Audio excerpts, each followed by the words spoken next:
Welcome again to Find Your Inner Flavor. I am Becky Schoenig, one of the co-hosts, along with my partner, Gregory Owens. Hi.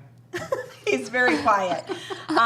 We are the owners of SymBowl. We're located in Kirkwood, St.Charles, and Chesterfield, Missouri. We've created Find Your Inner Flavor as a podcast and a YouTube channel, really just to educate people on small business relations, small business issues, also the restaurant and food industry, and just the shit you deal with on a day-to-day life.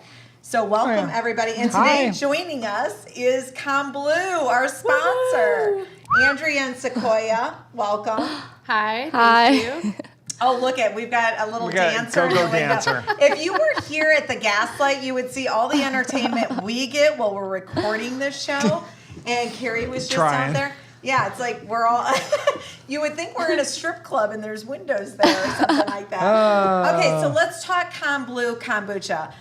Thanks for you know what? They're like, I could go into this whole heartfelt sentiment. So I'm going to backtrack. Screw that. I am going to backtrack because you and I, Greg and I, had the vision of doing something about a year and a half ago, 2 years ago with sketch sheets. Yeah. And we looked at doing it as a YouTube series and then realized video is a lot of work, a lot of editing. Thanks, Matt. And can be expensive. And then we opened up the Chesterfield location, and so we tabletopped everything, and then I got into podcasts. I was listening to podcasts all the time. Fucking and I said, Joe Rogan. Joe Rogan. I know. Joe Rogan. I love him, though. I love to hate him. Yeah. Kind of like I love listening to him, and then all of a sudden I go, I'm still listening 2.5 hours later. Yeah.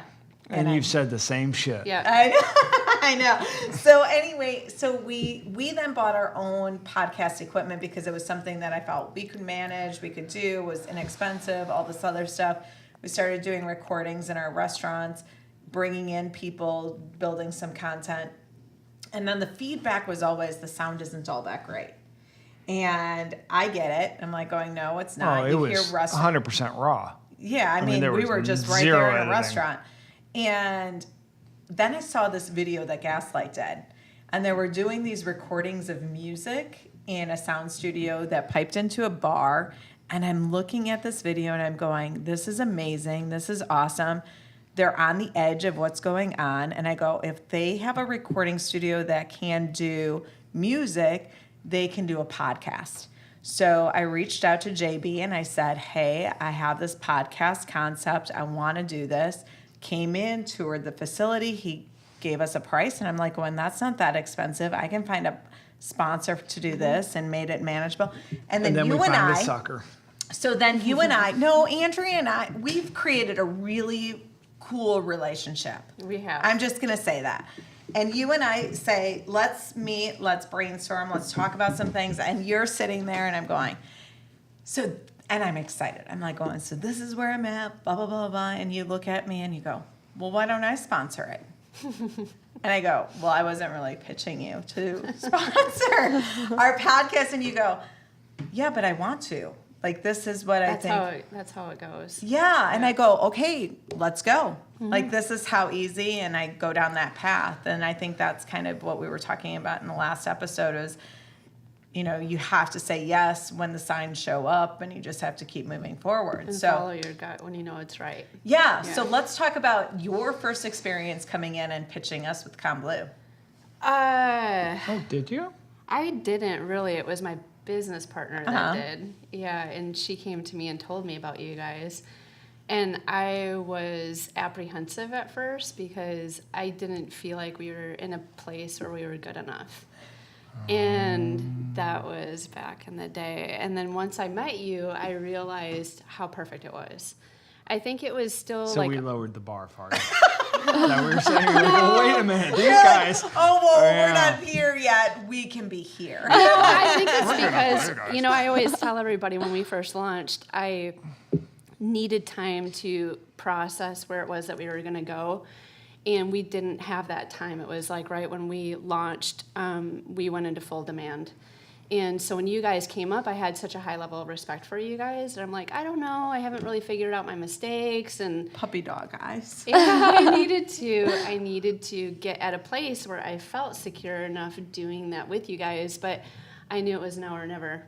And it just worked. You know, I work well under pressure. And that's what happened. I was going to say, we pushed you a little bit, didn't we? You did. You Good. did. Yeah. You pushed me a lot. You have grown me up in a lot of different ways. I can remember, yeah. Well, you came in with one, you only had two one, flavors. you had grape and mango. Yes. Grape and mango at the time.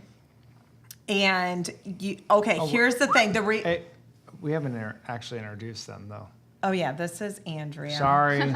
With we know these people already. Kombucha. And then, kombucha, like Greg says, and Sequoia, her daughter, which we're going to get into the story behind how Komblu got created and all that kind of stuff. But I also think that there is I like talking about the story and how you launched your business piece, actually pushed yourself out. You came in, you talked to us. I was not a kombucha person. Right. Like I had tasted it. I was like, love it or leave it. I'd probably leave it. Not really all that great. You brought in a sample. And I think everybody said, I don't think I was there. Or I was very honest with you. And I said, I'm not probably the best person to taste this and give you an honest answer because I'm not a kombucha person. I remember that. And I tasted it and I was like going, I can drink this. Yeah. And then our employees drank the piss out of it. Yeah, everybody was like going. And I love the way you title it. It's the champagne of kombucha. Yep. It's like High Life. And it really it's champagne and beer. It really truly is just like it's a premium, noticeable difference. Like I experienced last night. Yes. You can have a $10 bottle of wine, Yep. or you can have a $100 bottle of wine. Yes, exactly. And Komblu is kind of like the premium, but you're not paying $100 for it. No. So you get the best of both worlds. Yes. So that's where our relationship kind of started. So let's talk a little bit about who you are and where you come from and how Komblu started coming into the mix. So when we started Komblu, it was a few years ago, and where my journey originally started, Greg and I were just talking about this. I served in the Air Force, and I was working in special operations, and if you're listening to this on iTunes and you can't see her itty bitty tininess, you go, she is not that much of a badass. But when you have a conversation with her or hear or see anything, your business ethic or anything around it, you go, she's a fucking badass. Yeah, so Did you not say that, Sequoia? Yeah. I always tell my friends that. I'm like when you meet my mom, like she's tiny and she's pretty, but you talk to her and she's a Zombie badass. apocalypse comes. I want Andria on my team. Yeah, we're probiotics and guns. Well, so, I'm going to even go a step further. So through high school, I was very uneducated. I barely made it. College the same way. When I did my ASVAB for the Air Force, I was good at common sense, and I went through process of elimination. So I scored well enough to be able to serve in special ops. And like I was telling Greg, I handled the gun really good. And so I had the job presented to me, and I took it, and I'm so glad that I did because I traveled all over the world with it. And it's nothing that I would have ever done differently. But when I was in Kuwait, at the time, Sequoia was about 6 months old, and I started researching health a little bit more because she had autoimmune diseases, one of them being chronic eczema, where she was covered head to toe in eczema. And it was really bad. She looked like she had leprosy. And instead of just taking traditional medicine as being the word that I'm supposed to follow or directions that I'm supposed to follow, I decided to start understanding it for myself. And it was when I was in Kuwait that I just went OCD style and started researching health. And then fast forward 19 years, her health got worse, actually. And then I came across kombucha culture. Sequoia is 19 now, and when I got my hands on the kombucha culture, originally she was about 15. And I was working for my business partners at the time, and I still do, as their personal assistant. And I started taking the culture and creating different mixtures with it.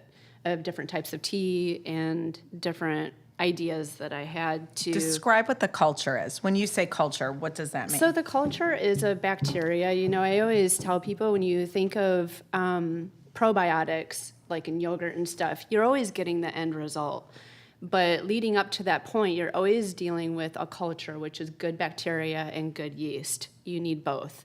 And you take the culture and you mix it with sweet tea, and the byproduct is kombucha. And a friend of mine gave me my first culture, and I'm going to kind of back up a second. And I was actually intimidated by it because I knew what it was, but I had this It looks like a dead jellyfish. I was going to say the culture is actually called a SCOBY. Yes, it's called a SCOBY. It's symbiotic culture of bacteria and yeast, and it looks like a pancake. You know, it's not. No, it Pancakes look good to eat. Yeah, it looks like a dead. You want to pour it looks syrup like on a it's- pancake and I'm eat it. trying to be nice. No. It looks like this something. is like a jellyfish. Or you have some sinus issues My and you little spit babies something can hear up you on the talk right sidewalk. now, I'm and just they saying. do not like it. Yeah. They're creepy looking. They're a little intimidating. You go, ew, okay. Well, I personally thought But that you they were fell in beautiful. love with them. I fell in love with them. You've They were named like my them. little monsters in a jar. You They named all them have after names. your favorite Yeah, movies. Yeah, they all do. have names. They all have names. American Sniper, Passion of the Christ, Braveheart. They're all badasses, okay? My life goal at this point Do you is have one a- to do be you have a named Rambo? Becky. Do you have a Rambo? How do you not have a Rambo? How the hell do you I not want have a a Rambo? SCOBY named after me, please. But they are named after all my heroes, you know. And so, so then I just started blending techniques, and I started experimenting with my business partners. And they're like, "Oh yeah, this is good. You know, this is, you know, we'll just make this for us." And I'm like, "Well, no, let's go beyond that." And I started giving it to Sequoia at the time, and Sequoia's health at that time was a hot mess. She was 15, 16. Yeah, she was 15, really, 16 really years bad. She had chronic hives, chronic eczema. She was. Can I pause you for a second and just ask Sequoia, like at that age, going through that experience, what did that feel like? What did that seem like for you? Honestly, it was just really shitty because, like, going to high school like that and being around high schoolers and being around those type of people, because high schoolers, you know, they're not the nicest people, and there's always those group of, like, judgmental people. And, like, I would have, like, people where they wouldn't want to talk to me because they were like, oh, she's a girl with eczema. Or I would have guys that I would have things with, and they would stop talking to me because they'd be like, oh, you know, like, I have a problem with you having, like, eczema, and they didn't like it, and they thought it was weird, and it was gross and stuff like that. But, like, it was hard because, like, having, like, already being in high school and then, like, having the typical, like, high school insecurities that every person has going into high school, and then on top of it, like, having to worry about, like, your skin too. And, like, I'd always want to wear sweatshirts or, like, long sleeves because I would want to, like, put the sleeves, like, over my hands, like, when So was this over your whole body? Face, yeah, legs, arms? It was mostly like it was over my entire body. Like, the hives were everywhere, but just the eczema was, like, knees and, like, hands and, like, feet and, like, ankles and stuff like that. And a lot of times I couldn't get out of bed sometimes, and I wouldn't be able to, like, It was debilitating. Yeah, I wouldn't be able to, like, walk, and I would have to wear certain shoes, and, like, tennis shoes I wouldn't be able to wear because the back of, like, the heels would, like,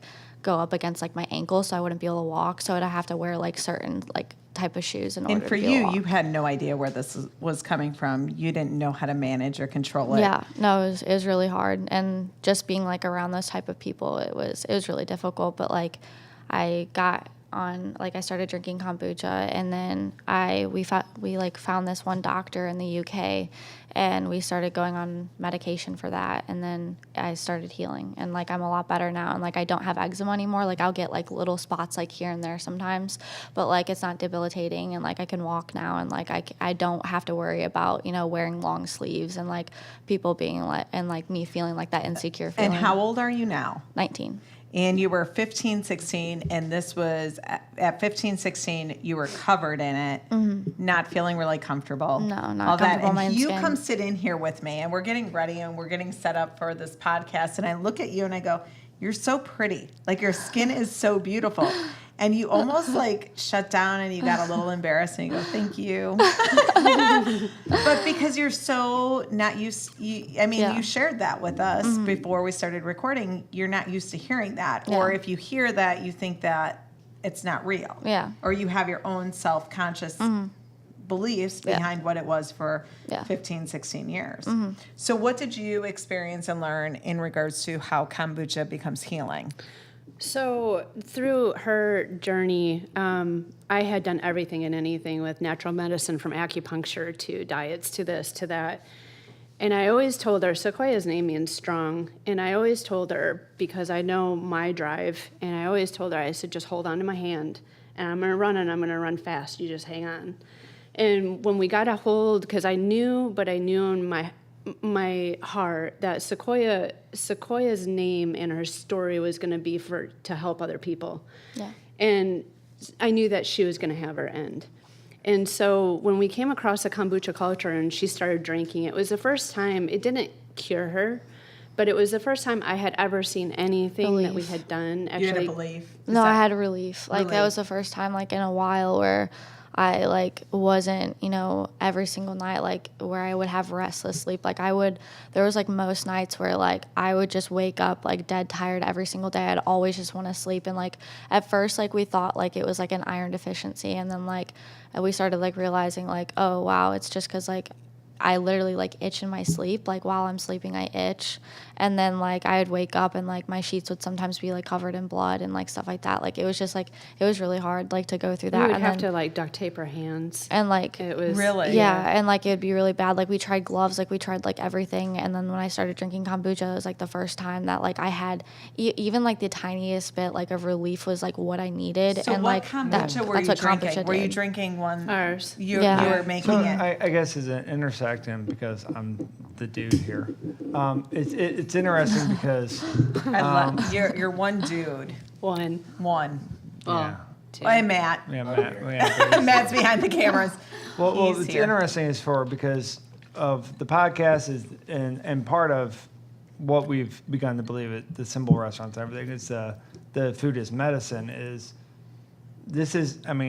is anecdotal, sort of, but you were 15, 16. You it's not like you were a cognizant, free-thinking, more or less an adult for all intent. So it's not just some make-believe crap. Mm-hmm.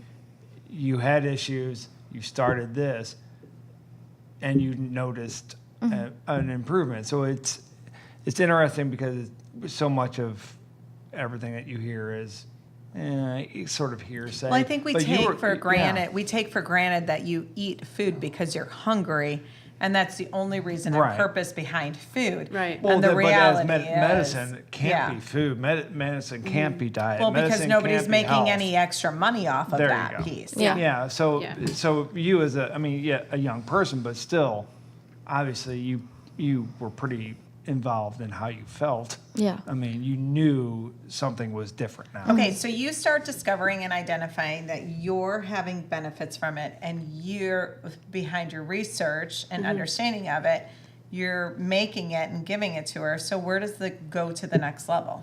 So once I started seeing that it started improving her health, I started researching brain chemistry, I started researching gut chemistry and the connection between the two.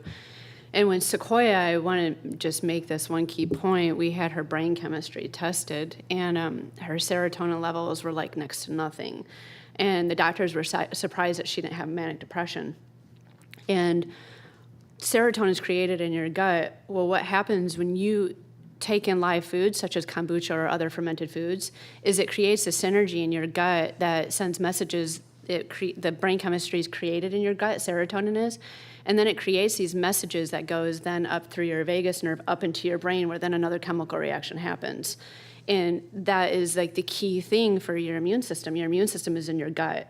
And that's why, like what you guys are saying, food is, let thy food be thy medicine, the medicine, the food with Hippocrates is it's so true. It's like if we go to those roots and we follow that simple thing, it's like we're going to look at food differently and what we eat. So when we started seeing that it was helping Sequoia, I kept telling my business partner that people need to be taught this. And they ended up taking a trip down to Florida. Kombucha hadn't really hit hard here yet. Synergy brand was here at the time, which I was super stoked for because it kind of paved the way for everybody else. And there's a lot of kombucha places in St. Louis. Yeah. And I think that that's the thing that you're always an advocate of. Yeah. It doesn't matter what kombucha Just you're drink drinking, it. just drink it. Yeah. So name a couple of the kombuchas that are here locally in St. Louis that aren't even... The two that There's a I know cookie dough. brew is Confluence and Komblu and then Komblu. Now, any of the other ones, I'm not and familiar what's the one in the Grove that does the fermented foods and all that kind of stuff? That's probably Confluence. Confluence, I Yeah. think, is what it Is is. Is They don't Covita sell- not They here? don't sell in retails. They only Okay. sell it at their, and I heard that place is really great. Yeah. And the difference between, I'm going to back up. So my business partner ended up flying to Florida. Kombucha hadn't really hit super hard here yet. And then they went down to Florida where it's like everywhere and it's big. And they started blowing up my phone and they're like, we want you to be Goose and we'll be your Maverick and let's Top Gun this bad boy. You know? So they were like all of a sudden on the war lines with Yeah. you. And it was super cool because they gave me free reign to totally run with it in branding, in the story, in everything about it, because for us it is about the passion. It is. And David and Andria were customers of ours for Yeah. I think since we opened up. And not knowing you, but you had been showing up since the very beginning, and then you introduced us to Komblu, and we go. And I remember the first conversation I had with you. I go, "Are you on social media? Are you doing this? Are you doing that?" And you only I think we were the first retailer, weren't we? Yeah, you were. I always tell everybody you We de-versionized popped our us. cherry. Yes. We were the cherry poppers in Yeah, the Komblu. you Wow. But here is how fun when you find partnerships that work. It was not about limiting. Right. Like for me, I was sitting there going, "You got to get this out there. Mm-hmm. Like this isn't about us retailing all of it. It's about you getting this product out there, and where else can you sell this product?" Right. And so we kind of work together to push each other out of our comfort zones or Yeah, scoop because each other out of the I'm nest. conservative. Sometimes. We all are. Yeah, and you really helped because I am more of a creative, I'm like Greg. And I like to be behind the I scenes. don't know if I'd say that too loudly. And I like being, do you like? more on the creative side of like design and creating the booch and the recipes and stuff. But when it came to the business side of it, I YouTubed everything, man. Like I didn't know what I was doing. I was like, I would talk with my business partner about stuff and I'd walk out of the meetings going, what the hell just happened? Like I didn't know any of the acronyms he was talking about and I would yes man my way through the whole thing. And then I'd go home and YouTube everything that he talked about so that I was becoming more educated the next time around when I would meet up with him, And you sharpened me and got me out of Me? That makes me Yeah. feel like I'm smart and I'm not really all that. I would call my husband after I would meet up with you. I'm like, Tony, you have no idea what she's making me do now.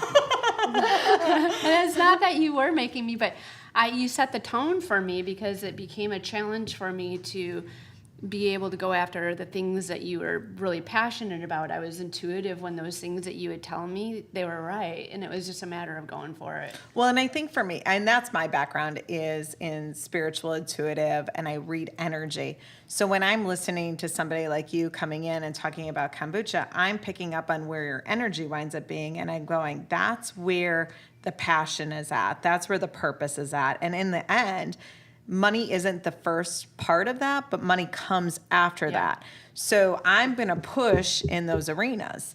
And so Komblu starts showing up all over St. Louis. Yeah. Yeah. So where are you at in the story? Because you are 19. You have the opportunity to go away to college or do whatever it is that you choose to go do. And you're working with your mom in creating this brand. Yeah. I don't know. She's my best friend, so Aww. she is. She's been like my motivator and my supporter for my whole entire life. And so like with this, I guess like right now I'm going to community in St. Louis, like community college. So I'm going to Merrimack, and then so that makes it cool because like Fenton is right there, and then Merrimack Kirkwood is like 5 minutes away. So it's like not hard to be able to do like college and that at the same time.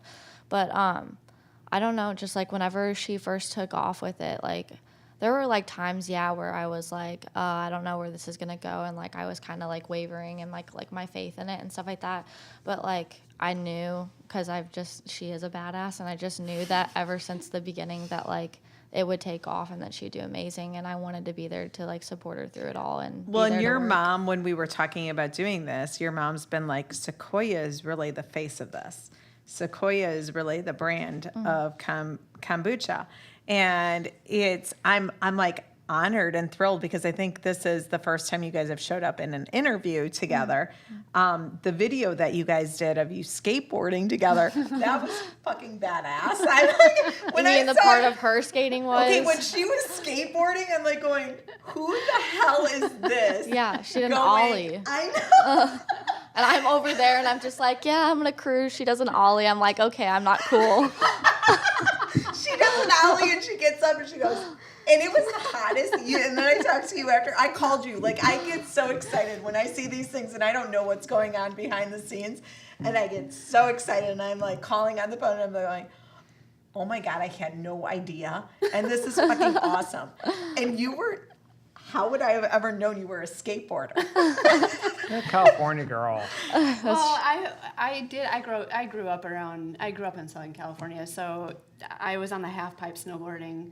I skateboarded, I surfed, it was just the group that I identified with, and that doesn't ever leave you. It's funny because I'm 42 and I think about those times and I'm like, when I got that board, I'm like, I'm going to bust that motherfucker out. And it was the hottest day in the summer of St. Louis. Oh, it was awful. I was like, Mom, out of all days, and not only that, I'm wearing jeans. And then I'm like, and then not only that, I look stupid skating next to you because you grew up on skating. Yeah. And I skate, but like I only cruise. I don't like doing tricks because I don't know how to, and I'm too scared to learn.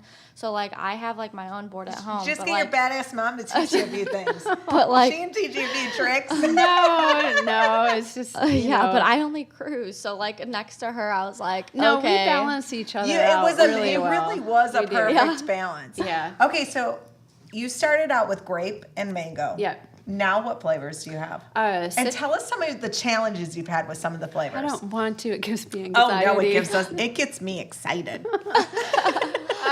So again, back to the beginning when we launched, I thought I was going to have time to figure out my mistakes, and I didn't. And so when we were doing our recipes, there's a summer brew and there's a winter brew. And the summer brew is like dealing with a bunch of divas. The temperature's different, the brew is faster. And so we ran into a problem with the recipe and having too much sugar. So because we were using juices at we were using 20% juice and then 80% tea. And so the sugar, using that much sugar in the summer brew, the bottles were just like exploding. And it was so embarrassing. And every time I get a phone call, I'm like, oh my God, I suck. But then it was like... We kind of have made it to be fun. And I know you look at it as a negative, but when the what is it? The pineapple? Green pineapple. Green pineapple. That's my favorite. I love that flavor. It shoots green everywhere. No pain, no gain. And I'm not going to lie. You can ask my husband. The green is still on the walls because I sat there and I go, it looks so beautiful. I know, it is. It's pretty. It's like teal. That's bizarrely lazy. Yeah, I don't even. Yeah. No, I like it. I like the green spots on my wall. But it challenged us to awesome. become better. I could either look at that and let it break us and get discouraged and insecure about it, or I could just look at it for what it was and go, you know what, I got to grow. And every business has to grow, and it just changed our profiling, our flavor profiling. It changed our recipe. And now we don't have that problem as much, but sometimes with kombucha, it is the byproduct. There isn't a science to how much yeast and how much bacteria goes into each bottle. I always tell people each bottle is its own snowflake because you never know the ratio that's going to come out of it. When you're brewing, there's no way of being able to do it. So what makes your kombucha so different and unique than other kombuchas out there? So I researched a whole lot about tea, and this is where the education comes in. That's like really important to me, is that a lot of the middle grade, lower grade teas are grown in regions where the pollution's real high. When we went through our organic certification, I learned a lot in knowing one thing, that you can't control air quality or the water. So knowing that you can't control the air quality, and then you look at, again, you go back to common sense, and you look at China and how polluted the coast is, and you think that a lot of the teas are grown in those areas where the coal mines are and stuff. The tea leaves are absorbing all that, so then they're dried out, and then they're exported over to other countries that are buying the teas, and then they're steeped in hot water. You drink that hot water, and the next thing you know, there's neurotoxicity. Knowing that, it didn't sit right with me. I am, with my level of integrity for each one of our ingredients is like what you guys represent. It's got to be the best, And so we went into regions where the air was like virtually pure, and it's certified to be heavy metal free, toxic free, like the whole 9 yards. It's kosher, fair trade. And these are the things that are not even being talked about Right. Oh, yeah. right now. Like right. these are the things that are on the cutting edge of where kombucha is, where the tea industry is, all of that kind of stuff. So you guys are on that side where we're educating on that level of things that nobody's even familiar to ask the questions. Registering. No, Yeah, they don't I even- would have no they idea to ask that Don't question. even know that there's a question, much less an answer. Right. Well, and where that kind of stems from is how I got into that was because I started the United States with everything I was studying for her health. I was just going in circles. And so I started going into European studies. And once I started studying European studies, I started seeing different things that people were doing over there for eczema. Well, then it went from that to studying European studies for tea and wanting to understand why it was helping her and choosing different teas based on that. And that's basically how I, got into that. So in a quick synopsis, where do you see Komblu in the future? Being sold. Well, I want to say we did the first. SymBowl was honored in our St. Charles location to be the first one to do it on tap. Yeah. So we've got all 5 of your flavors on tap over there. Yeah. In the St. Charles location. That's really new and exciting because nobody, even on that side of the bridge, I think, has access That's right. to We're kombucha. doing a lot of educating. Yeah, we're doing a lot of However, educating. they are definitely gravitating towards it, but it is. They're just grateful. There's a big education piece. Yeah. Yeah. Yeah. So I want to say thank you to you guys for joining us today on the show. Thank you for having us. Is there anything thank that you. we missed? Like, is there anything that you feel like the audience needs to know or understand about what kombucha is or what Komblu is? No, I will go back to your question real quick. So where I see ourselves, ultimately, we do want to get bought out because I have other ideas that I want to venture into and go into.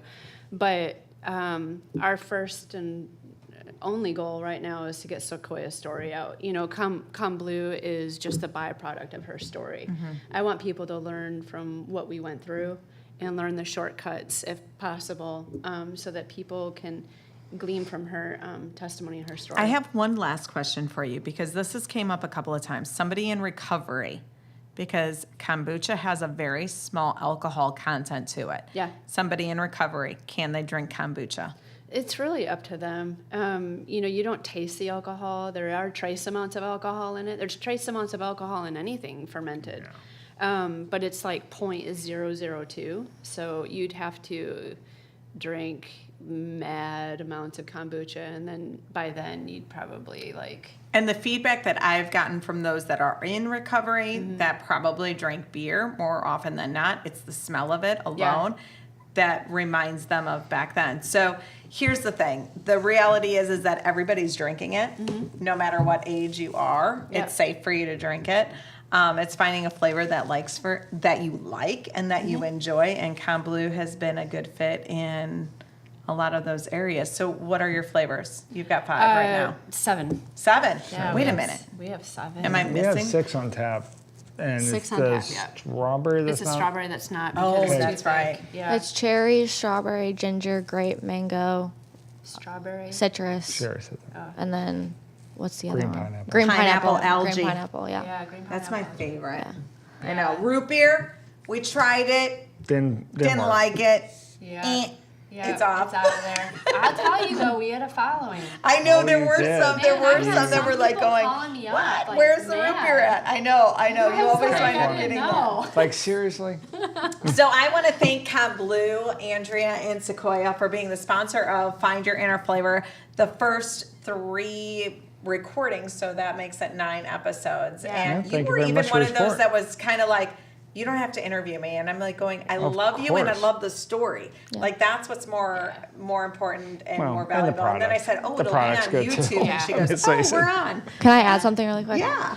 I think like one of the coolest things is that when one of our videos, like our first video that ever came out, I had like a few friends and like people that I wasn't as close to like anymore who had like reached out to me and they were like, hey, like I saw your guys' Facebook video. I had like people that I follow on Facebook that had shared your guys' video and saw that you and your mom were in it. And so I clicked on it and they were like, I had no idea that that's what Komblu was like all about. They were like, I had no idea that you even like had like really bad eczema like that or what the story was behind it. And they're like, oh, I have psoriasis or, oh, I have eczema Yeah, people or, started oh, identifying with or it. oh, I have such and such and such, and they were like, how did you deal with this, or what did you do, or like all that stuff. And it was just cool because it was like, wow, the story was, it was like setting in like, oh, the story is getting out, like that's awesome. And I like started giving them like advice and saying like, hey, this is what I did, like this is how much I drink, and I started like educating them on it. And then a couple of them started doing it and they came back to me and they're like, I started doing like what you told me to do, and like kombucha is actually giving me somewhat of a relief. And it was just like so cool because like ever since I was little, when I would go through like my ups and downs with like eczema and like being around like just high school and like middle school and like being around people and feeling so insecure, one of my things that like my grandma and my mom always said to me was, stay strong, Sequoia is strong. And it was just like, it was awesome because like for that, like they're just like both like my grandma and her like have always just like been my best friend. So like hearing that and then having the story finally get out and then having like my friends come back and like say that stuff to me, it was just like, it was one of the coolest feelings. So thank you for wrapping this up because I think it really is. That's really what the brand is behind Find Your Inner Flavor. It's about educating, it's about informing, and being Sequoia strong. Because we always have those questions that are out there as to what can help us, what can benefit us, and unless we start asking those questions and sharing our stories. And that's why we find value behind the podcast and the YouTube video, is because we can bring those stories out to those that are asking the questions or feeling or thinking like they may be the only ones in that same boat. And it's been an amazing journey to have this relationship because so many of our relationships that are behind the Find Your Inner Flavor interviews is because these are people that we've met through the journey of opening up our restaurants, which is SymBowl. So we want to take a moment to just thank Mark and JB with the gas lights. Mark is back there behind the window, secret, making sure that we sound good. Matt with Media Outlaws, who is recording us, and he keeps bringing those cameras closer and closer to very us. close. And Chris, who has been our original bartender and Lou today, he's slacking. mixing up the Komblu Kombucha into some alcoholic beverages. You guys might like to drink it without vodka or tequila. I prefer it with vodka or tequila. So that's just the way we roll around here. Again, we are your hosts of Find Your Inner Flavor. I'm Becky Schoenig and Greg Owens. Gregory Owens. We are the owners of SymBowl. You can find us at one of our locations, usually working, sometimes most often these days in the back of the house. We are in Chesterfield, St.Charles, and in Kirkwood. Yeah. So thank you, and we'll see you the next time.